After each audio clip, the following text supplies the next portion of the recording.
Assalamualaikum warahmatullahi wabarakatuh. Saya Ure Vira Karmelita, NIM 1948-201070. Baiklah, sebelumnya saya akan menjelaskan tentang stabilitas obat. Apakah kalian tahu apa itu stabilitas obat? Stabilitas obat adalah derajat degradasi suatu obat yang dipandang dari segi kimia. Kemudian, stabilitas obat dapat diketahui dari ada tidaknya penurunan kadar selama penyimpanan. Selanjutnya, jenis stabilitas menurut Farmakope Indonesia edisi keempat ada 5, yaitu 1. Stabilitas kimia, 2. Stabilitas fisika, ketiga, stabilitas mikrobiologi, keempat, stabilitas terapi, dan yang kelima, stabilitas toksikologi. Baiklah, saya akan menjelaskan tentang mekanisme penguraian obat karena hidrolisis. Apakah kalian tahu apa itu hidrolisis? Hidrolisis adalah salah satu penyebab terjadinya degradasi, sebab di dalam sediaan farmasi, air seringkali digunakan sebagai pelarut. Dan beberapa obat dengan gugus fungsi seperti eter, amine, keton, ester, amida, lakton, atau laktam secara umum dapat mengalami degradasi yang disebabkan oleh hidrolisis. Hidrolisis merupakan suatu proses solvolisis di mana molekul obat berinteraksi dengan molekul-molekul air yang menghasilkan produk pecahan dan konstitusi reaksi kimia yang berbeda. Penguraian oleh air yang dapat dikatalisis oleh ion hidrogen H+ atau ion hidroksil OH-. Kemudian, yang dapat mempengaruhi reaksi hidrosil yaitu ada 4. 1. pH larutan, 2. larutan datar, 3. suhu, dan yang keempat, pelarut. Yang terakhir, cara untuk menghindari atau memperlambat reaksi hidrolisis yaitu ada 4. 1. Mengetahui pH di mana stabilitas maksimumnya. 2. Penggunaan larutan datar pada konstanta seminimal mungkin. 3. Penyimpanan dilakukan pada temperatur kamar. Dan yang terakhir, 4. Menggunakan bahan pelarut air. Sekian, terima kasih. Wassalamualaikum warahmatullahi wabarakatuh. Oksidasi merupakan reaksi penguraian obat yang meliputi terjadinya hilangnya suatu atom elektronegatif, radikal, atau elektron. Yang kedua, penambahan suatu atom elektronegatif atau radikal.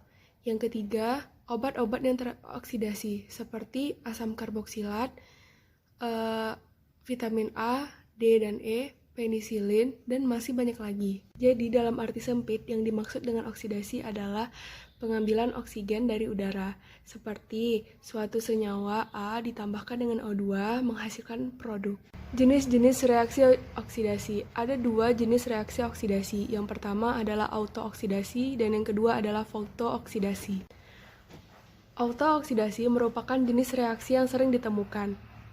Ada 3 tahap reaksi autooksidasi. Yang pertama, tahap permulaan. Tahap permulaan yaitu pembentukan radikal-radikal bebas karena adanya pengaruh cahaya, panas, atau logam-logam berat. 2. Tahap propaganasi. Tahap propaganasi yaitu terjadinya reaksi antara radikal bebas dengan organik.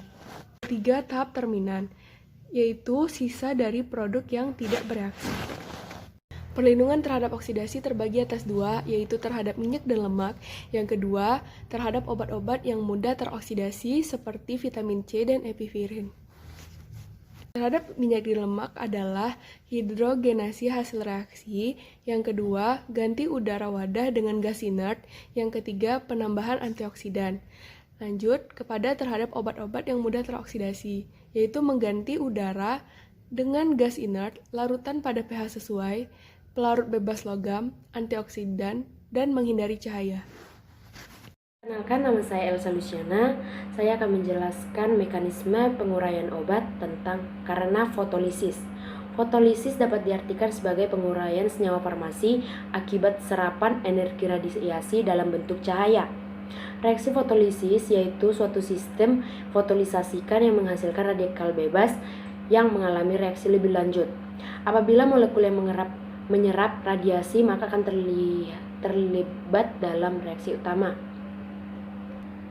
Di dalam mekanisme fotolisis ada dua reaksi.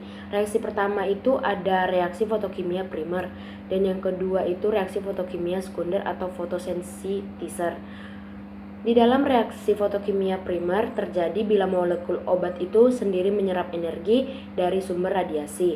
Menyerap sinar atau tidaknya suatu molekul obat dapat dilihat dengan membandingkan spektrum UV atau sinar nampak.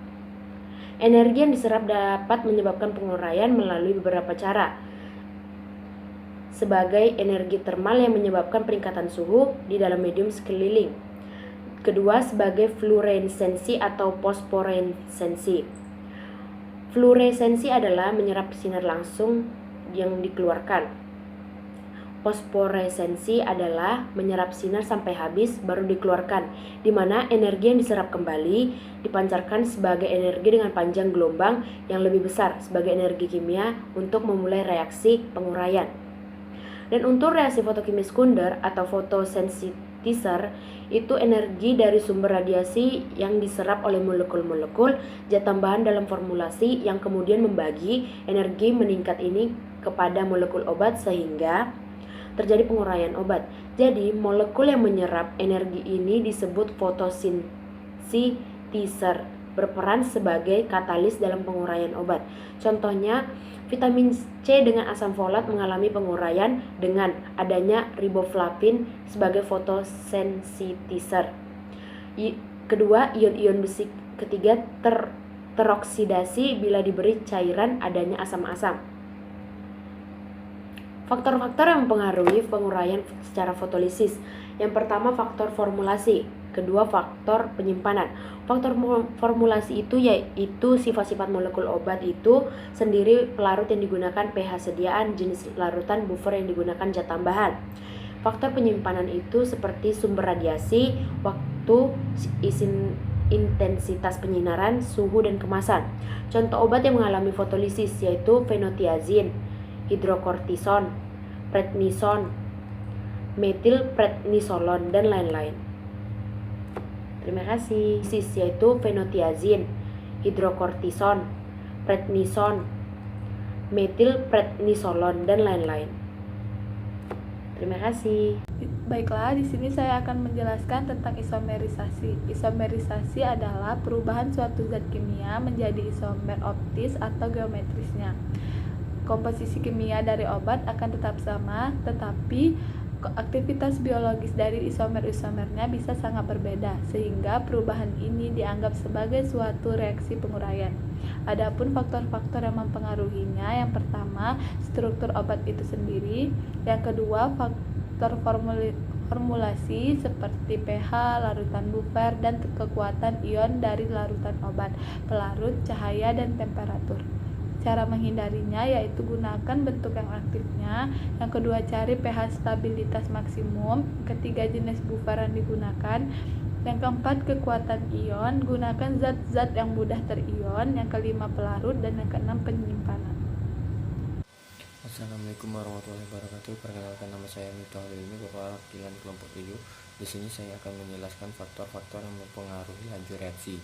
Yang pertama, konsentrasi reaktan. Semakin tinggi konsentrasi reaktan, semakin banyak jumlah partikel reaktan yang bertumbukan, sehingga semakin tinggi frekuensi terjadinya tumbukan dan lajunya meningkat. Sebagai contoh, dalam reaksi korosi di udara, besi di udara, laju reaksi korosi besi lebih tinggi pada udara yang kelembapannya lebih tinggi. 2. Suhu. Suhu juga turut berperan dalam mempengaruhi laju reaksi. Apabila suhu pada suatu reaksi yang berlangsung dinaikkan, maka menyebabkan partikel semakin aktif bergerak, sehingga tumbukan yang terjadi semakin sering menyebabkan laju reaksi semakin besar. Sebaliknya, apabila suhu diturunkan, maka partikel semakin tak aktif sehingga laju reaksi semakin kecil. 3. Tekanan. Banyak reaksi melibatkan bereaksi dan wujud kelajuan dan dari reaksi seperti itu juga dipengaruhi tekanan. Penambahan tekanan dalam memperkecil volume akan memperbesar konsentrasi Dengan demikian dapat memperbesar laju reaksi. 4. Keberadaan katalis. Katalis adalah suatu zat yang mempercepat laju reaksi kimia pada suatu suhu tertentu tanpa mengalami perubahan atau terpakai oleh reaksi itu sendiri. Suatu katalis berperan dalam reaksi tapi bukan sebagai pereaksi ataupun produk. Katalis memungkinkan reaksi berlangsung lebih cepat atau memungkinkan reaksi pada suhu lebih rendah akibat perubahan yang dipicu terhadap reaksi. 5. Luas permukaan sentuh. Luas permukaan sentuh memiliki tekanan yang sangat penting dalam laju reaksi, sebab semakin besar luas permukaan bidang sentuh antar partikel, maka pertumbuhan yang terjadi semakin banyak, sehingga menyebabkan laju reaksi makin cepat.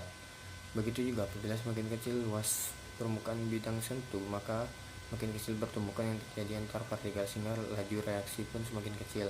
Karakteristik kepingan yang direaksikan juga nurut berpengaruh, yaitu semakin halus kepingan itu maka semakin cepat waktu yang dibutuhkan untuk bereaksi, sedangkan semakin kasar kepingan itu maka semakin lama waktu yang dibutuhkan untuk bereaksi. Baiklah, demikian yang dapat saya jelaskan. Wassalamualaikum warahmatullahi wabarakatuh. Assalamualaikum warahmatullahi wabarakatuh. Di sini saya akan menjelaskan tentang prediksi mekanisme penguraian senyawa obat berdasarkan strukturnya. Yang pertama ada reaksi isomerisasi.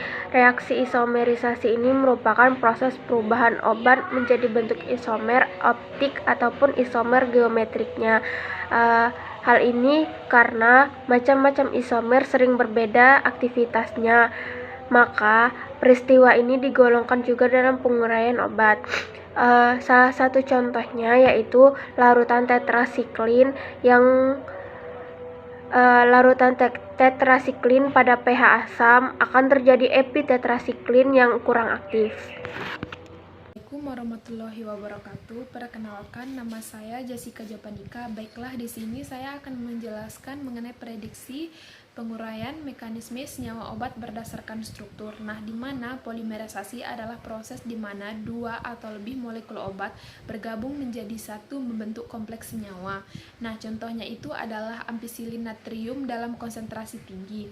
Nah, dalam konsentrasi tinggi ini akan bersifat antigenik, di mana antigenik ini adalah diprediksi menjadi penyebab reaksi. Nah, penyebab reaksi ini dapat diturunkan dengan pencegahan pemberian metanol 10-15%.